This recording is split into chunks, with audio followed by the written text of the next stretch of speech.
Dalam Neraka Vietnam episode 89. Belok-belokan itu ternyata menyelamatkan nyawa mereka. Hanya beberapa detik kemudian, dua ledakan menggelegar di sebahagian kiri dan bahagian kanan kapal, dalam jarak 10 hingga 15 meter. Lalu mereka mendengar suara desingan tajam. Beberapa detik kemudian terdengar suara gelegar jauh di belakang sana, disusul lidah api yang muncrat ke angkasa. Lalu sepi, tak ada lagi ledakan di sisi kapal mereka. Kemudian suara di radio. Tiang bambu, benteng tua memanggil over. Benteng tua masuk over. Kini boleh meluncur lurus, pari runcing sudah menyelam dalam over.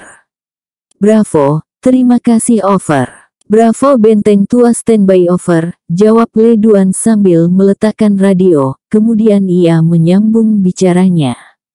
Mereka sudah menenggelamkan kapal yang mengejar kita itu. Beberapa lama kemudian terlihat sebuah gunung yang tegak menjulang di laut. USS Alamo, ujar Amy Florence. Lampu sorot kapal perang Amerika itu tiba-tiba menyorot ke arah mereka. Setelah beberapa saat, lampu itu dipadamkan, kemudian dua lampu merah panjang muncul di haluan. Memberi arah kepada mereka kemana kapal rampasan itu harus merapat. Mereka disuruh merapat ke lambung kiri. Ketika sampai di sana, sebuah tangga terlihat sudah dijulurkan ke bawah dari di atas. Yang pertama naik adalah Amy Florence, kemudian Le Duan. Di tengah pendakian pada tangga tersebut dia berhenti. Melihat ke arah si bungsu masih berdiri di depan. Selamat jalan kawan, ujar si bungsu. Le Duan tiba-tiba berubah air mukanya dan segera turun.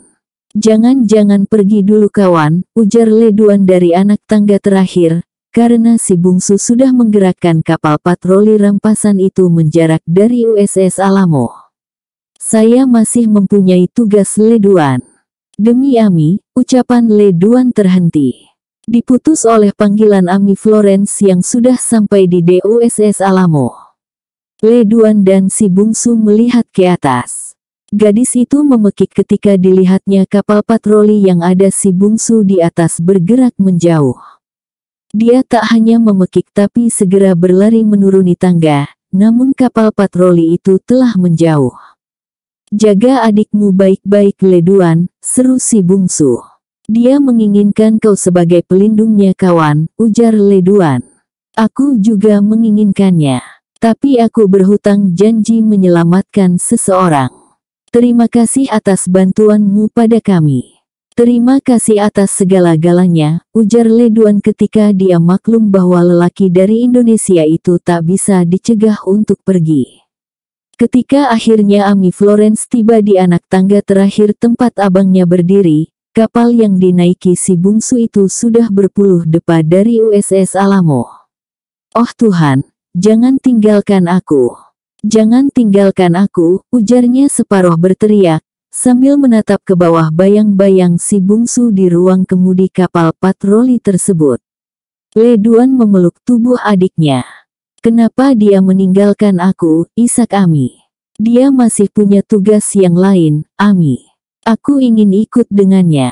Le Duan tak mampu memberi jawaban. Bahkan mengucapkan selamat tinggal pun dia tidak, Isak Amy sambil menatap ke laut gelap. Dia mengucapkan itu melalui aku, Amy. Dia menyuruh aku menjagamu baik-baik. Dia pasti kembali menemuimu, bisik Le Duan. Dia meninggalkan aku begitu saja Le, isaknya. Amy akhirnya menumpahkan tangis di dada abangnya. Hujan makin lebat, Amy mari kita naik, ujar Le Duan sambil membimbing adiknya menaiki tangga, di bawah tatapan puluhan marinir yang berdiri di atas dek sana. Di dalam ruang komando USS Alamo terjadi ketegangan. Tatkala kaptennya melihat ke layar radar, dia melihat 6 titik sedang menuju ke arah 1 titik. Dan titik yang dituju itu juga mengarah langsung ke arah salah satu dari titik yang 6 itu. Gila, orang ini benar-benar gila. Dia langsung terjun ke mulut hiu atau neraka, ujar Kapten USS Alamo itu. Mereka tahu, Yang satu titik itu adalah kapal patroli yang baru saja meninggalkan USS Alamo. Sementara 6 titik itu pastilah kapal perang Vietnam, yang dikerahkan untuk merebut kapal patroli yang dirampas itu. Kini, dengan perasaan tegang 8 opsir kapal perang Amerika ini menatap dengan diam ke arah titik-titik di layar radar mereka. Ami yang juga hadir di ruangan itu bersama abangnya menatap monitor radar dengan tubuh menggigil. "Oh Tuhan, tidakkah ada sesuatu yang bisa kita lakukan?" ujarnya dengan suara bergetar. Kapten itu menatap ke arah Ami Florence. "Dengan sepenuh maaf, Nona. Tidak satu pun yang bisa kita lakukan sekarang. Kapal ini sudah memutar haluan dan berlayar dengan kecepatan penuh ke arah Pulau Luzon, Filipina. Tembakan yang menghancurkan kapal perang Vietnam yang mengejar kalian tadi, segera akan menyulut skandal internasional. Amerika akan dicerca sebagai agresor. Kita tidak boleh memperparah situasi. Amerika sudah kalah dan dipermalukan. Anda tahu, kita tidak boleh menambah insiden yang bisa memperburuk situasi, bukan?" ujar kapten kapal itu perlahan. Kemudian mereka kembali menatap ke monitor. Titik-titik di layar monitor, terutama titik yang tadi datang dari USS Alamo, semakin dekat ke arah salah satu titik dari 6 titik yang datang dari arah pantai Vietnam. Titik yang dari Alamo itu langsung menuju ke titik yang paling kanan. "Tidakkah kita bisa menghubunginya dengan radio?" ujar Ami dengan air mata yang sudah di pipi. "Sudah sejak tadi hubungan kita coba di frekuensi khusus, Nona. Namun nampaknya dia tidak menghidupkan radionya," jawab perwira radio, yang terus menekan-nekan sinyal untuk memanggil kapal yang dikemudikan si bungsu. Ami yang sangat gelisah, menoleh kepada Le Duan, kemudian kepada kapten kapal yang berpangkat Laksamana muda itu. Laksamana itu nampaknya paham apa yang ada di hati tamunya, dipegangnya bahu Ami Florence kemudian dia berkata, "Kita tidak boleh mempergunakan frekuensi umum, apalagi frekuensi yang dipakai kapal-kapal Vietnam untuk bicara. Tembakan tadi pasti mereka ketahui dari kapal Amerika. Namun mereka tidak tahu kapal yang mana dan apa namanya. Jika kita bicara di frekuensi mereka, mereka akan melacak dan akan mendapatkan data kapal ini. Kehadiran kita di sini memang perintah dari Pentagon, namun operasi ini tidak termasuk operasi manapun di Angkatan Laut Amerika. Sebagai seorang intelijen yang sudah lama bertugas, Anda tentu mengerti semua prosedur ini, Nona," ujar Laksamana itu perlahan. Kapal itu berdempet. Seruan perwira navigasi menyebabkan semua mereka mengarahkan tatapan ke layar monitor radar yang posisinya agak tinggi. Titik yang tadi datang dari USS Alamo kelihatan berdempet rapat dengan titik yang paling kanan dari 6 titik. Beberapa saat kemudian titik yang datang dari USS Alamo itu hilang dari layar. Ami merasa dadanya sesak. "Mesin kapal yang dibawa orang Indonesia itu nampaknya dimatikan," ujar perwira navigasi. "Dia ditangkap, ya Tuhan dia ditangkap," ujar Ami di antara isaknya, dan merebahkan kepalanya ke dada abangnya. "Akses langsung ke pusat informasi Pentagon, minta data tentang si bungsu," ujar Komandan USS Alamo. Perwira bagian komputer segera memerintahkan seorang letnan melaksanakan perintah komandan tersebut. Komputer data segera diaktifkan. Melalui hubungan satelit, kontak tersambung dengan Biro Data Rahasia di Pentagon. Markas Besar Angkatan Bersenjata Amerika. Si letnan mengetikkan beberapa kode di keyboard komputernya. Di layar monitor segera muncul permintaan nomor akses. Si letnan lalu berdiri dari kursinya, menyilakan si kapten. Kapten kapal itu segera duduk di depan komputer, dia membuka buah baju bahagian atas. Segera kelihatan sebuah kalung perak. Di kalung itu tergantung 2 keping logam tipis, yang lazim dipakai semua tentara Amerika ke medan tempur. Kemudian ada sebuah kunci dari emas. Dia buka kalung dari lehernya.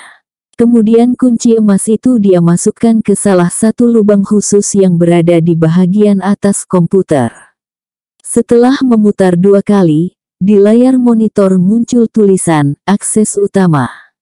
Si kapten mengetik sebuah nomor di keyboard, lampu merah segera menyala pada sebuah box yang terletak di kanan komputer, nyalanya sebentar terang, sebentar redup. Si kapten menekankan telapak tangannya dengan jari-jari rata ke kaca box tersebut. Sidik telapak tangan kanannya itulah sebagai akses utama, sebagaimana diminta komputer. Sidik telapak tangannya itu segera terekam dan terkirim melalui gelombang radio ke pusat rahasia Pentagon. Mencocokkannya dengan sidik telapak tangan yang ada di pusat data rahasia itu. Tidak sembarangan jenderal atau staf Gedung Putih memiliki akses langsung ke pusat rahasia Pentagon tersebut. Hanya orang dengan klasifikasi tertentu saja. Pejabat lain yang menginginkan data, harus memintanya melalui jalur resmi, yang bisa memakan waktu 1 atau 2 hari. Setelah beberapa detik berlalu, di layar komputer muncul jawaban, akses diterima. Si kapten berdiri. Tempatnya kembali digantikan letnan yang segera mengetikkan beberapa nomor kode lagi. Di layar komputer muncul kata, entry. Si letnan mengetik kata, bungsu, beberapa saat muncul kata, tunggu, mereka kemudian menanti.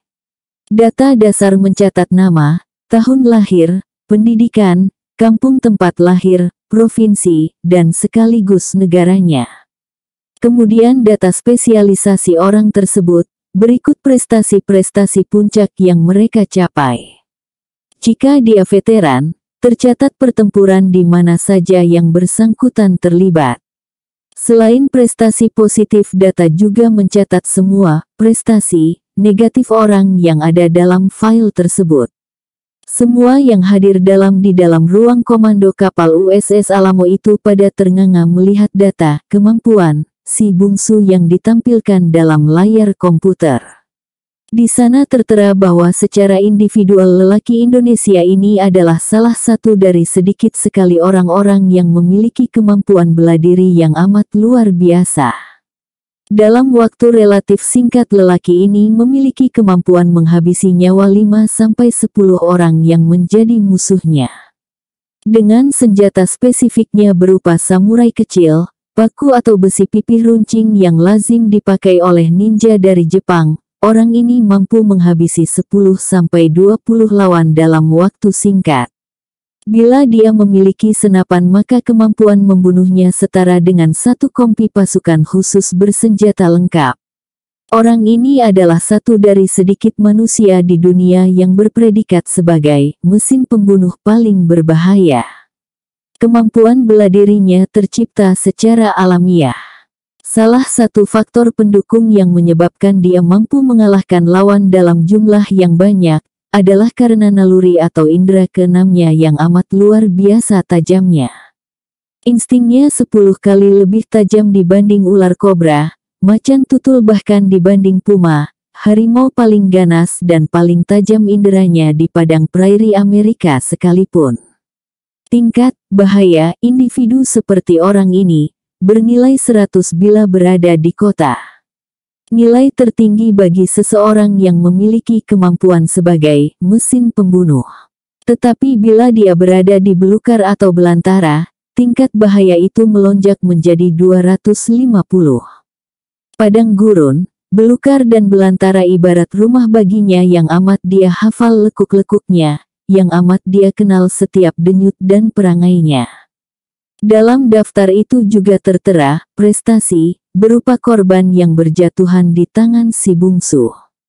Mulai dari tentara Jepang di Payakumbuh, bandit-bandit Yakuza, Kumagai Gumi dan tentara Amerika yang memperkosa wanita di Jepang, bandit-bandit Cina di Singapura, bandit-bandit di Australia, tentara PRRI, APRI sampai bandit-bandit mafia di Dallas, dalam kasus terbunuhnya Presiden Kennedy. Keterangan di layar komputer itu ditutup dengan kalimat yang amat intimidatif, namun bisa diyakini kebenarannya, orang ini benar-benar tidak memihak kepada siapa atau negara manapun, kecuali kepada kebenaran. Jika Anda beruntung bisa memakainya, jangan sekali-kali berbuat curang atau berlaku tak benar. Orang ini akan segera mengetahuinya, sepandai apapun Anda menyembunyikan kecurangan itu. Begitu dia mengetahui kecurangan tersebut, satu-satunya jalan bagi Anda untuk selamat dari pembalasannya hanyalah bunuh diri. Semua yang berada di ruang komando kapal itu pada tertegun dan saling bertukar pandang. Tak seorang pun di antara mereka yang menganggap data yang diberikan komputer itu sebagai senda gurau, apalagi omong kosong. Informasi mengenai orang-orang berkualifikasi khusus yang masuk ke dalam pusat informasi rahasia Pentagon, akurasi datanya nyaris tak sebuah pun yang bisa dimasukkan ke dalam klasifikasi, tidak bisa dipercaya. Dalam ratusan peristiwa yang data awalnya terekam di pusat informasi rahasia Pentagon, akurasi data dan analisanya minimal 95%. Lihat kapal Vietnam itu meledak, seruan Wakil Komandan USS Alamo, yang sempat melirik monitor radar, membuat semua yang hadir kaget dan terpana. Di layar terlihat 1 titik dari 6 titik putih yang menunjukkan kapal-kapal Vietnam yang didempeti kapal patroli yang dilayarkan si bungsu, berubah menjadi merah. Kemudian secara perlahan titik merah itu hilang dari layar monitor. Di layar itu kini hanya ada 5 titik putih. Dan kelima titik putih itu kelihatan segera mendekat ke arah titik merah yang lenyap dari layar monitor itu. My God! Dia meledakkan kapal itu. Dan kini kelima kapal perang Vietnam yang ada di laut menuju ke arah kapal yang meledak itu, desis komandan kapal USS Alamo. Laksamana itu menatap pada Ami dan Le Duan. Kalian sangat beruntung bertemu dengan salah seorang manusia yang memiliki kemahiran bela diri dan kemampuan yang langka ini. Kami ingin sekali berkenalan dengannya. Sayang dia tak sempat naik ke kapal ini, ujar komandan USS Alamo tersebut. Ami masih menatap ke monitor radar. Hatinya semakin buncah. Kapal itu meledak atau diledakkan, siapapun yang melakukannya, apakah si bungsu atau orang Vietnam itu sendiri, yang jadi pikirannya adalah keselamatan lelaki Indonesia itu. Kalau kapal itu meledak, bagaimana nasib si bungsu? Apa sesungguhnya yang telah terjadi atas dirinya? Ya, apa sesungguhnya yang terjadi atas diri lelaki dari si 7 ladang laweh itu? Siapa yang meledakkan kapal perang Vietnam tersebut? Beberapa saat setelah meninggalkan USS Alamo, si bungsu mengetahui kedatangan kapal-kapal Vietnam itu dari radar di meja. Setelah menemukan alat penyelam di kapal itu, dia segera mengarahkan kapalnya ke salah satu kapal Vietnam tersebut dengan memperkirakan kapal terdekat dengan posisinya. Beberapa puluh meter menjelang sampai ke kapal yang dia tuju, kapalnya segera diterangi cahaya lampu sorot dari kapal tersebut. Saat kapalnya masuk ke dalam terkaman cahaya lampu sorot, dengan pakaian selam dia sudah bergelantungan di bahagian belakang kapal. Ketika kapal yang sengaja dia perlambat mesinnya itu merapat ke kapal patroli yang datang, yang ternyata jauh lebih besar dari yang mereka rampas, si bungsu sudah menyelam. Di bawah sikap siaga penuh dengan todongan belasan senjata, 3 orang serdadu Vietnam segera melompat ke kapal yang merapat itu. Mereka menyebar memeriksa kapal dengan senjata siap memuntahkan peluru. Di bawah sorot lampu yang amat terang benderang dan di bawah pengawalan yang amat siaga, tak ada sudut atau ruang yang luput dari pemeriksaan ketiga orang ini. Kapal ini kosong, ujar salah seorang tentara Vietcong setelah berkeliling di kapal tersebut. Komandan kapal patroli yang baru datang itu memberi isyarat kepada 3 anggota marinirnya untuk segera memakai alat selam.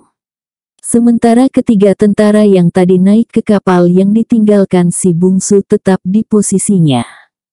Komandan kapal itu lalu memerintahkan untuk menambatkan kapal tak berawak itu ke kapalnya. 3 marinir yang sudah berpakaian selam, dengan senjata khusus berupa tombak dengan alat tembak berkekuatan tinggi segera mencebur ke laut. Kapal patroli itu sendiri berlayar perlahan dengan membuat lingkaran berdiameter sekitar 50 meter, dan dengan lampu sorot yang menjelajahi setiap sentimeter laut di sekitarnya. Sekitar 1 jam menyelam, akhirnya ketiga marinir itu muncul sekitar 30 meter dari kapal. Salah seorang pemberi isyarat kepada komandannya di kapal, bahwa mereka tak menemukan seorang pun di dalam laut. Dengan tanda tanya besar komandan kapal itu menyuruh jurumudi mengarahkan kapal untuk menjemput ketiga orang marinir tersebut.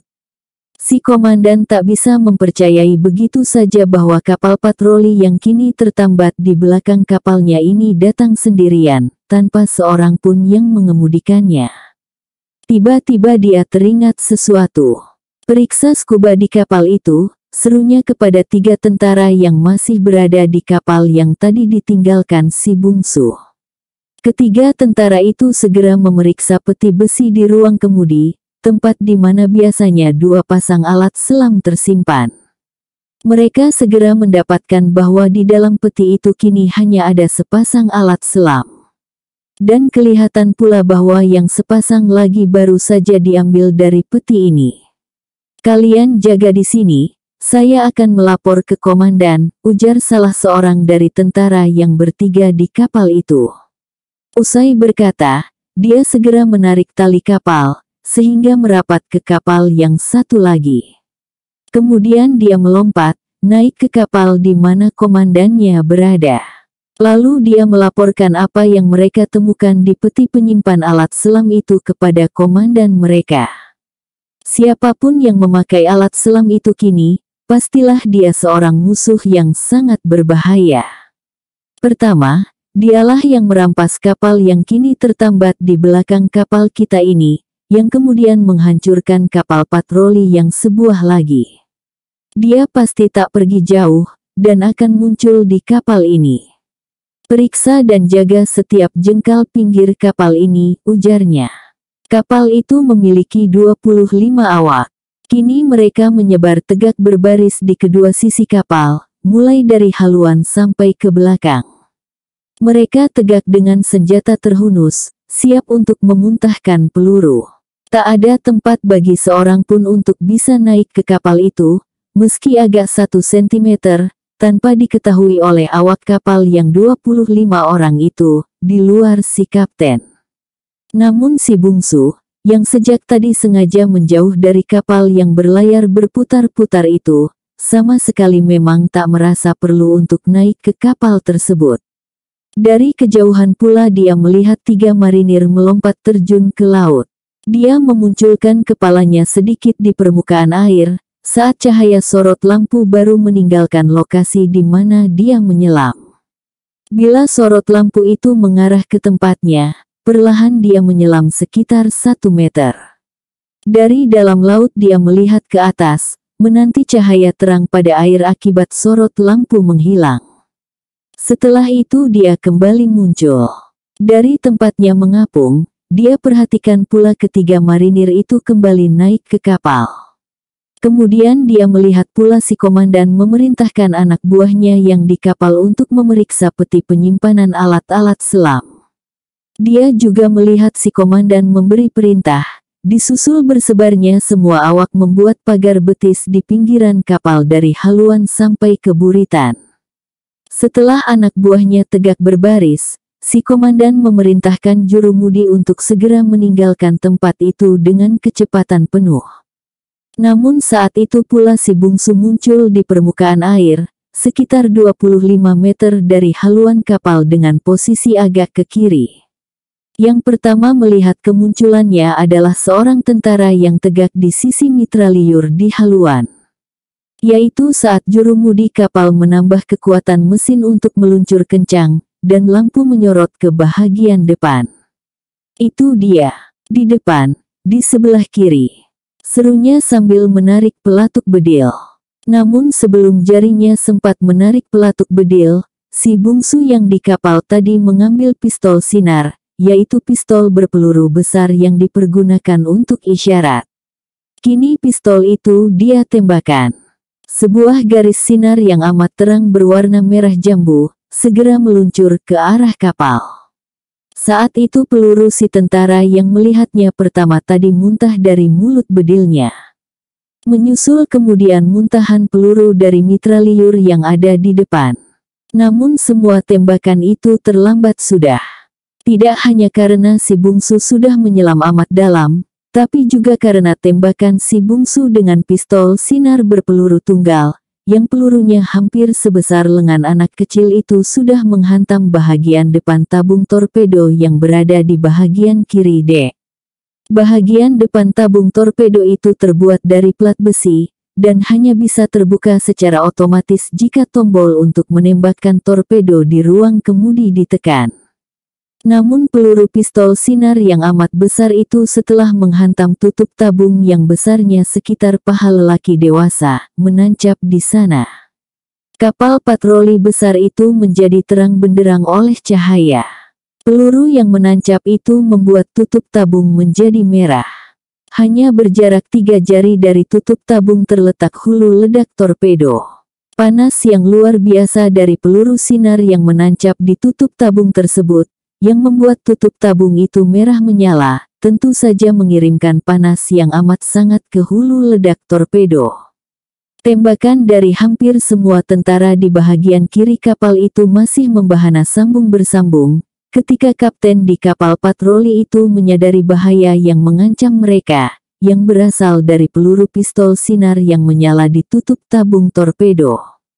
"Tinggalkan kap," perintahnya terlambat sudah. Sebuah ledakan yang amat dahsyat, akibat meledaknya torpedo di bahagian kiri kapal itu, tidak hanya menelan suara si kapten, tapi sekaligus menelan kapal berikut nyawa semua awaknya. Bersamaan dengan suara ledakan yang menggelegar, hampir semua bahagian kapal berikut 25 tentara di atasnya hancur berkeping. Bahkan kapal yang tadi dibawa si bungsu, yang ditambatkan di belakang, tak luput dari terkaman ledakan torpedo yang dahsyat itu. Kepingannya disemburkan ke udara belasan meter bersama nyala api yang amat marak. Kemudian satu persatu kepingan itu runtuh berderai ke laut yang gelap. Kemudian laut pun ditelan sepi. Beberapa saat kemudian si bungsu muncul ke permukaan air. Yang kelihatan hanya gelap yang mencekam. Beberapa keping kayu dan fiberglass mengapung di sekitar si bungsu. Namun kegelapan yang sunyi itu hanya berlangsung beberapa menit. Setelah itu, dari kejauhan dia melihat cahaya lampu sorot bermunculan. Dari kiri, dari kanan dan dari belakangnya. Sayup-sayup dia menangkap suara mesin kapal mendekat. Dia segera tahu, suara kapal itu adalah suara 5 kapal patroli yang ketika masih di kapal tadi dia lihat di monitor radar. "Mudah-mudahan saya bisa menumpang dengan salah satu di antaranya," bisik hati si bungsu. Dia memperhatikan salah satu kapal yang agak dekat, lalu sebelum cahaya lampu sorot sampai ke tempatnya mengapung dia pun menyelam perlahan beberapa meter. Sambil menyelam dia mengambil tali gulungan nilon sebesar kelingking, yang tersedia di pakaian renang yang dia pakai. Pada ujung tali nilon itu ada cangkok seperti mata kail, yang terbuat dari bahan aluminium dilapis plastik. Panjang keseluruhan tali itu sekitar 15 meter. Kini dia harus mengarahkan pikiran bagaimana agar dia bisa menompang di salah satu dari kelima kapal tersebut. Dia tak mungkin mengaitkan kait tali nilon ke bahagian belakang salah satu kapal patroli itu, untuk kemudian bergelantungan dalam laut mengikuti kapal yang berlari kencang. Awak kapal tentu akan ronda hilir mudik di kapal itu. Dan dengan mudah cangkokan tali nilonnya akan ditemukan. Dia harus cepat bertindak. Jika terlambat, kapal-kapal itu akan berangkat meninggalkan lokasi ini. Jika itu yang terjadi, maka dia akan mati sendiri. Bila persediaan oksigen di tabung gas yang terletak di punggungnya habis, dia tentu takkan bisa lagi menyelam. Jika tak bisa menyelam, maka jika dia masih hidup, lambat atau cepat, salah satu kapal patroli Vietnam pasti akan menemukannya. Jikapun tak ditemukan kapal patroli Vietnam, maka kematian tetap akan menjemput lewat rasa lapar dan haus yang sangat di tengah laut tak bertepi ini, atau di mangsa ikan hiu yang terkenal ganas itu. Dengan pikiran tak ingin mati konyol itu, dia lalu kembali mengapungkan diri di bawah kepingan kapal patroli yang hancur itu. Memperhatikan cahaya sorot lampu berseliweran. Ketika daerah di atasnya menjadi gelap, dengan cepat dia memperhatikan sekitarnya. Kemudian menyelam lagi dengan cepat pula ketika sorot lampu menyambar ke arah tempatnya berada. "Kau lihat sesuatu di dekat kepingan kayu itu?" ujar nahoda di salah satu kapal patroli, yang merasa cahaya lampu sorotnya sebentar ini seolah-olah menangkap suatu bayangan. "Tidak," jawab tentara di samping si komandan. "Arahkan lagi sorot lampu ke sana." Lampu lalu disorotkan ke arah kepingan papan yang dimaksud si komandan. Tak ada apapun, kecuali gelombang bergulung akibat ombak besar. Padahal yang dilihat si komandan tadi memang kepala si bungsu. Untungnya sorot lampu cepat berpindah, dan saat itu kepalanya tinggal sebahagian kecil yang di atas permukaan air. Sebab saat itu dia memang tengah berusaha menyelam dengan cepat. Si bungsu justru menuju ke kapal si kapten yang seolah-olah melihat sesuatu itu. Dia langsung menuju ke bawah perut kapal. Berusaha mencari sesuatu di sana, untuk menambatkan tali nilonnya, agar dia bisa ikut bergelantungan di saat kapal itu bertolak. Tempat gantungan yang dia cari itu akhirnya ditemukannya di bahagian depan kapal. Di bawah lunas, sekitar 20 cm dari permukaan air, ada sebuah gelang-gelang besi besar, yang biasanya dipergunakan bila kapal naik dok. Agar mudah memperbaiki bahagian perut kapal, cangkok besi dari penderek dikaitkan ke gelang-gelang itu bahagian depan kapal. Lalu kapal itu digerek, sehingga bahagian haluannya naik dalam ukuran yang diperlukan. Dengan mudah tukang bisa bekerja memperbaiki bahagian perut kapal yang bocor atau keropos. Kesanalah si bungsu mengikatkan tali nilonnya, untuk tempat dia bergantung. Tubuhnya sendiri menelentang rapat ke perut kapal. Saat kapal berlayar dengan kecepatan tinggi, tubuhnya tidak begitu mendapat tekanan arus air. Dengan cara begitulah dia menompang pada kapal tersebut menuju pantai Vietnam, yang jaraknya masih puluhan mil dari tempatnya berada. Dia berharap isi tabung gas di punggungnya masih tersedia dalam jumlah yang cukup, menjelang kapal patroli ini sampai ke pelabuhan. Jika kapal itu berputar-putar dulu di laut, merondai wilayah Laut Cina Selatan yang luas itu, habislah dia. Gugusan kapal patroli Vietnam yang 5 buah itu pun akhirnya meninggalkan perairan tersebut, setelah tak satu pun awak dari kapal yang meledak itu bisa mereka selamatkan. Di perut kapal, di dalam air, si bungsu melihat jam tangannya. Hari sudah menunjukkan pukul 5 subuh. Dia berharap kapal itu menuju pelabuhan.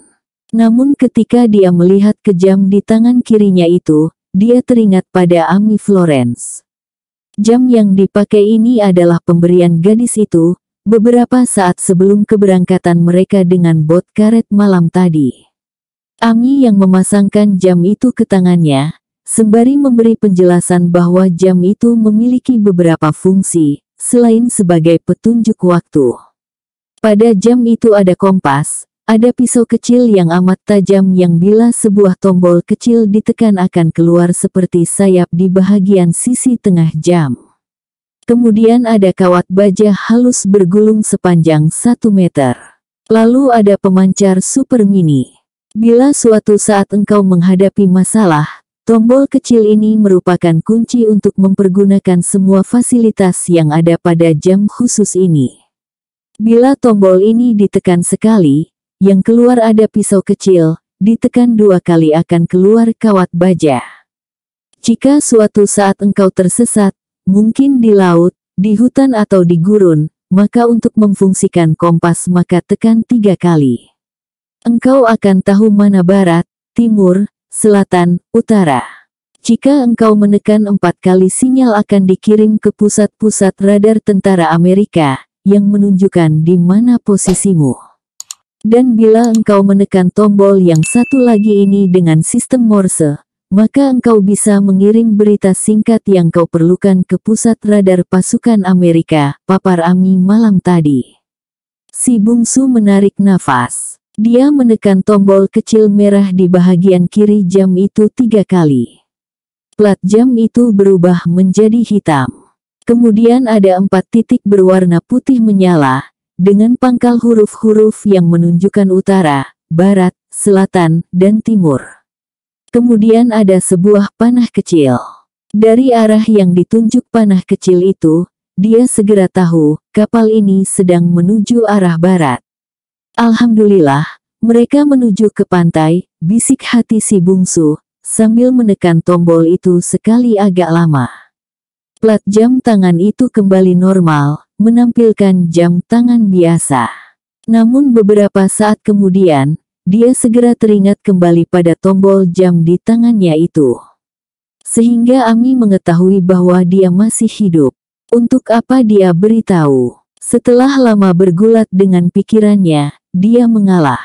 Betapun dia tahu, Ami pasti tengah merisaukannya, entah hidup atau mati. Dengan berpikiran demikian dia menekan tombol di sisi jam itu 4 kali. Lihat, ada isyarat dari salah satu kapal patroli Vietnam itu. Seru perwira navigasi di USS Alamo, yang masih mengamati gerak kapal-kapal Vietnam itu. Kendati mereka sudah amat jauh dari posisi di mana tadi mereka menaikkan Le Duan dan Ami Florence. Kapal itu tengah berlayar menuju Pulau Bulu Angsa, pulau terbesar dari gugusan Kepulauan Kalanrian, Filipina. Kepulauan itu persis terletak di atas Pulau Palawan dan di bawah Pulau Mindoro, keduanya pulau-pulau dalam wilayah Filipina. Semua yang masih hadir di ruang komando kapal perang besar itu segera mengerubungi layar radar.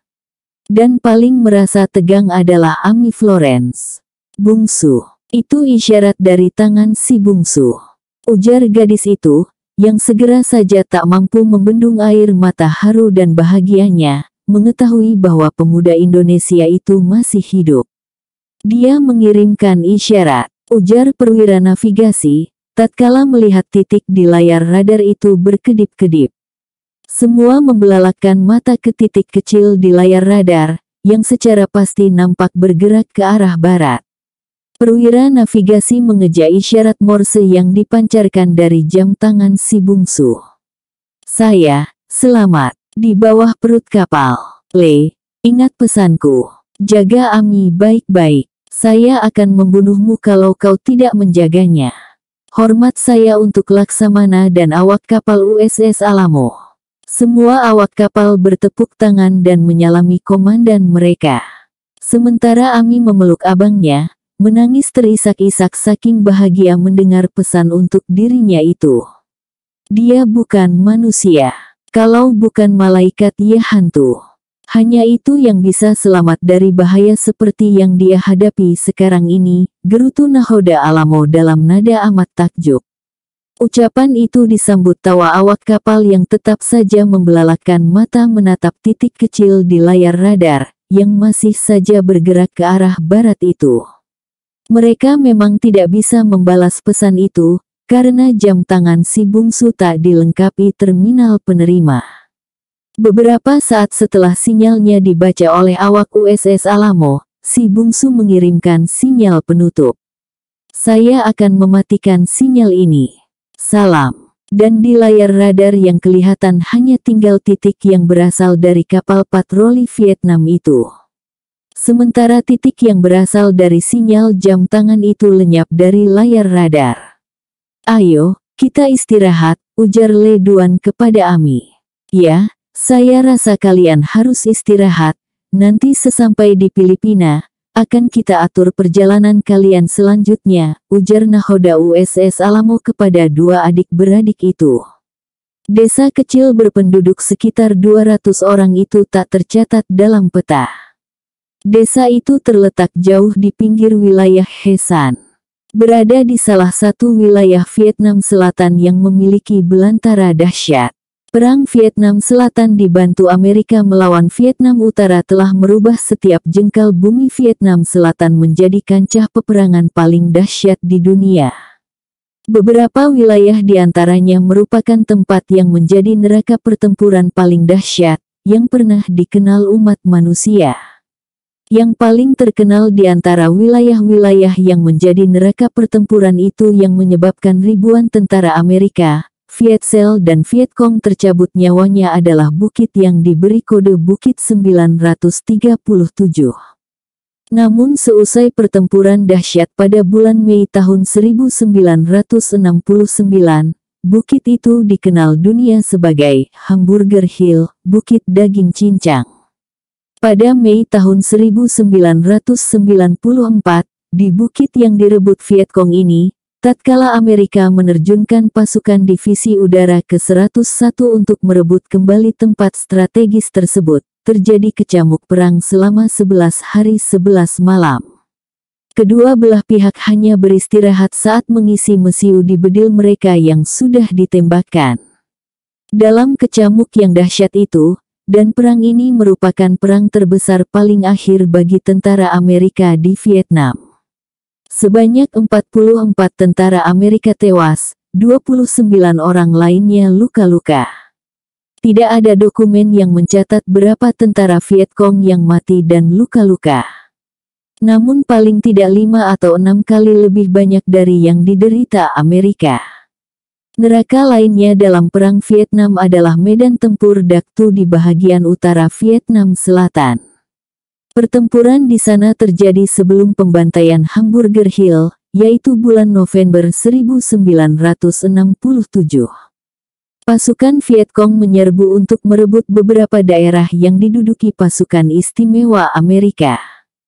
Jika berhasil direbut, jalan ini akan digunakan sebagai jalur ofensif Vietcong ke seluruh wilayah selatan. Pasukan istimewa Amerika, yang kewalahan oleh tekanan serangan belasan ribu tentara Vietcong, mendapat bantuan dari Divisi 4 dan Brigade ke-173. Ketika akhirnya Amerika berhasil mematahkan serangan itu, sekaligus mengakhiri neraka yang mengerikan tersebut, Vietcong meninggalkan 1.639 mayat tentaranya, sementara tentara Amerika tercatat 289 orang. Neraka yang lain adalah Centin.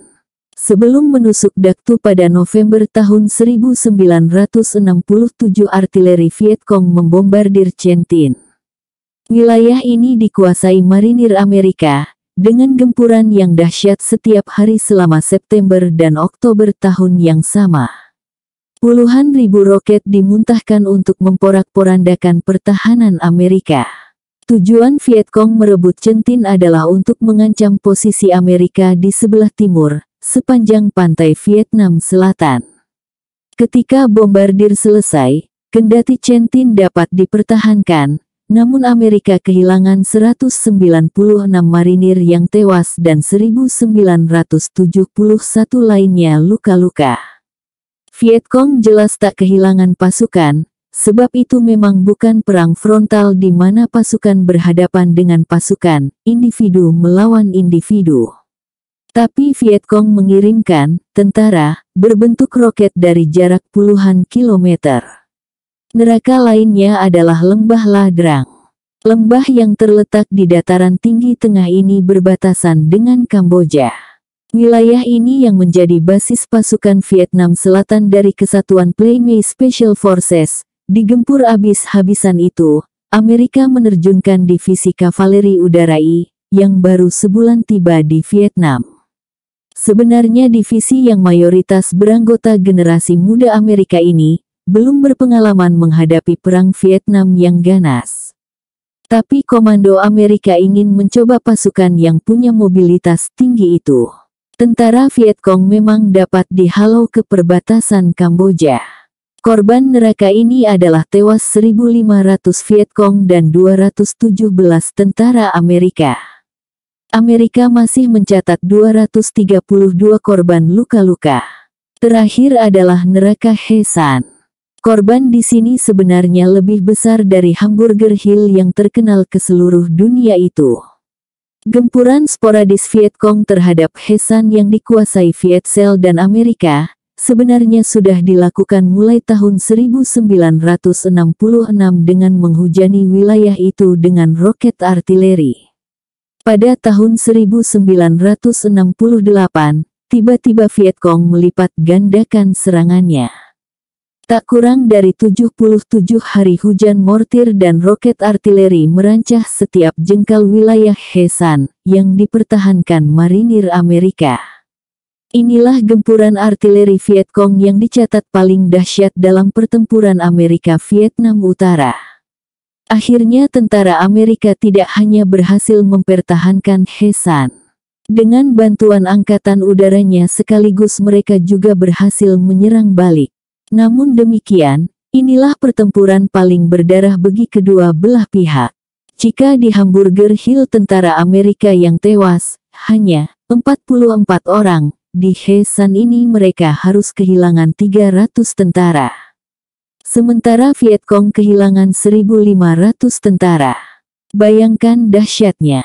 Kini setelah Vietnam dikuasai utara, He San ternyata tidak hanya meninggalkan bekas gempuran yang dahsyat. Bagi Vietnam Utara wilayah itu konon dijadikan tempat rahasia, untuk menyembunyikan sebahagian tentara Amerika yang dinyatakan hilang dalam pertempuran.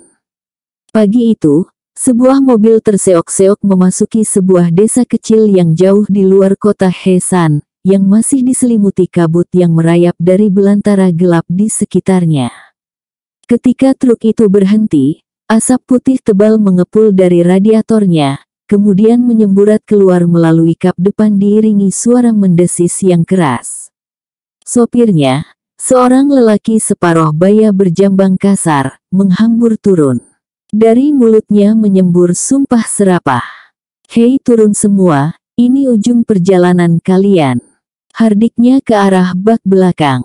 Dari bak belakang truk reot itu kemudian turun 4 lelaki dan 2 perempuan.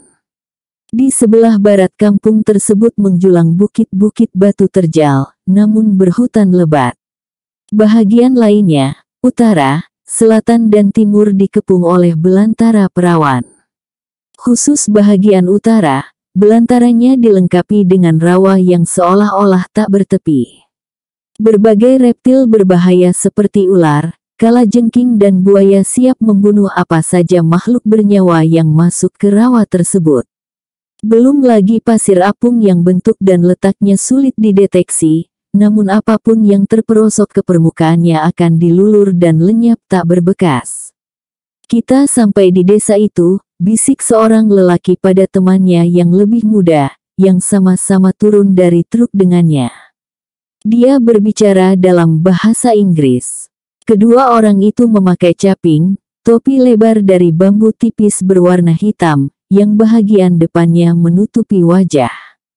Caping seperti itu merupakan topi yang lazim dipakai oleh semua petani Vietnam. Dengan memakai caping yang menutupi wajah itu, sulit bagi orang lain mengenali pemakainya. "Kita menginap di mana?" bisik yang lebih muda, yang tak lain dari si bungsu, juga dalam bahasa Inggris. "Ada rumah saudaraku, ayo kita ke sana," ujar yang pertama bicara, sambil mengangkat bungkusan kain miliknya yang terletak di truk, kemudian menyandangnya di bahu. Si bungsu juga mengangkat buntalan kain kecil miliknya. Dia sudah diingatkan, untuk membawa peralatan seperti pakaian atau benda-benda pribadi lainnya dengan buntalan kain, sebagaimana lazimnya petani Vietnam. Membawa ransel, apalagi buatan Amerika, betapapun banyak ransel itu di pasar loak, tetap saja akan menarik perhatian orang. Khususnya mata-mata, yang berseliweran hampir setiap penjuru kota dan desa. Desa kecil itu terletak memanjang di pinggir jalan. Dan desa ini adalah tujuan terakhir dari jalan yang membelah hutan belantara dan perbukitan, yang jaraknya dari kota Bien Hoa sekitar 150 km. Ini ujung perjalanan. Mobil datang kemari paling-paling sekali sebulan. Umumnya kendaraan yang datang hanya truk militer. Sesekali diselingi truk reot seperti yang baru datang ini. Truk-truk yang datang setelah menginap sehari 2 hari, kembali ke Bien Hoa. Di tempat truk ini berhentilah semua truk-truk itu memutar haluan kembali kota Bien Hoa, kota yang terdekat dari desa ini. Bien Hoa terletak 100 km dari Saigon, dulu ibu kota Vietnam Selatan yang sejak dikuasai Viet Cong sudah diganti menjadi Ho Chi Minh. Jarak 150 km antara Bien Hoa ke desa ini harus mereka tempuh dalam perjalanan yang memakan waktu 2,5 hari, di jalan yang nauzubillah buruknya. Tak ada pemeriksaan apapun, bahkan tak terlihat seorang pun tentara Viet Cong berkeliaran di desa itu. Ini tentu berbeda dengan desa-desa lainnya di Vietnam yang dipenuhi tentara. Namun si bungsu sudah mendapat penjelasan panjang lebar tentang desa ini dari informan yang kini menemaninya, yang harus dia bayar cukup tinggi. Desa ini, menurut Han Doi, informan yang kini menjadi penunjuk jalannya, memang tidak dijaga tentara. Dari segi militer, seolah-olah desa ini amat tak berguna sama sekali. Tak masuk hitungan. Tetapi, sesungguhnya itu adalah semata-mata kamuflase. Tentara tetap berkeliaran, hanya saja mereka tidak memakai pakaian dinas.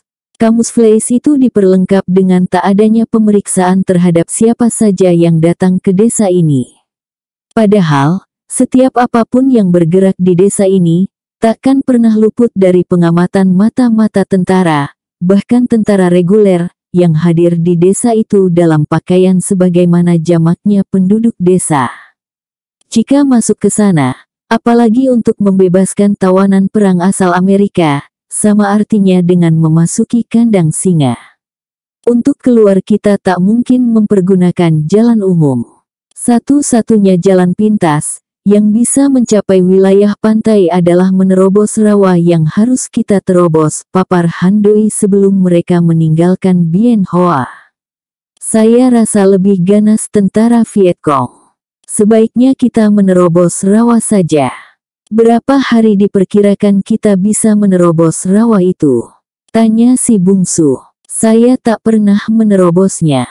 Tapi jarak yang harus kita tempuh takkan kurang dari 50 km, jawab Han Doi. Tak ada sungai. Saya tak tahu, mungkin ada. Sedalam apa rawa itu? Pada bahagian tertentu, kapal bisa berlayar di sana, saking dalam dan luasnya. Namun kapal tentu tak bisa bergerak, karena rawa luas dan dalam itu menyatu dengan belantara perawan. Pada bahagian tertentu, rawa itu merupakan bentangan belukar yang amat luas, pada sebahagian lagi kayu-kayu tumbuh sebesar pelukan lelaki dewasa. Saya rasa, rawa itu jalan yang harus kita tempuh, ujar si bungsu dengan nada pasti. Kini mereka sampai di depan sebuah rumah. Rumah-rumah di desa itu menggambarkan kondisi kehidupan warganya. Terbuat dari papan dan bertiang cukup tinggi, hampir semua rumah beratap daun. Di bahagian bawah 2-3 rumah berkeliaran ternak seperti ayam, babi atau kambing dan kerbau. Si bungsu tahu beberapa pasang menatap langkah mereka. Baik dari balik celah dinding rumah maupun dari balik jendela yang dari luar kelihatan sepi sekali. Dari depan tangga, Han Doi memanggil sebuah nama. Mereka menanti. Han Doi kembali memanggil dengan suara tak begitu keras. Tak lama kemudian, pintu rumah itu berderit dan terbuka. Sebuah wajah muncul di pintu. Paman Duk, saya membawakan rokok dan kopi untukmu, ujar Han Doi sambil mengangkat buntalan kainnya. Lelaki separuh baya yang dipanggil Han Doi paman itu menatap sesaat kepada si bungsu. Hanya sesaat. Setelah itu dia membukakan pintu lebar-lebar. Naiklah, ujarnya dalam nada parau. Han Doi mendahului menaiki tangga, disusul si bungsu. Ketika usai menaiki 6 anak tangga dan berada di rumah, si bungsu baru dapat melihat bahwa penduduk kampung ini jauh lebih miskin dari gambaran yang diperlihatkan kondisi rumah-rumah mereka. Rumah itu terbagi dua dengan pembatas papan. Bersambung ke episode 90.